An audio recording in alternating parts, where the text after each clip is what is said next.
তো আম্মু চিড়িয়াখানা ঘুরে কেমন লাগলো রাজশাহী? আমার ভালো লাগছে, তোমার ভালো লাগছে? আমার তো অবশ্যই ভালো লাগছে, কারণ আমি এর আগেও ঘুরে গিয়েছি, তুমি তো আজকে ফার্স্ট টাইম আসলাম।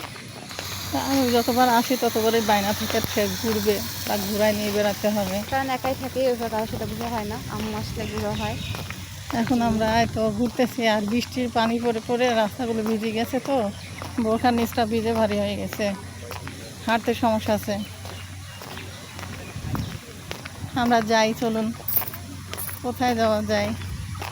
আমরা এখন টিকবাদে যাব, আর রাজশাহী চিড়িয়াখানা যাওয়া যাবে, যাওয়া যাবে। চিড়িয়াখানার পিছন দিকে, পিছনের গেট দিয়ে আমরা যাব।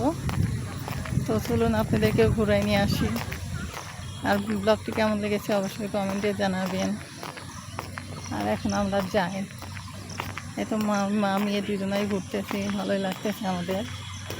আমরা ঘুরতে ঘুরতে এখন বের হওয়ার দিকেই চলে এসেছি, অনেকখানি রাস্তায় চলে এসেছি।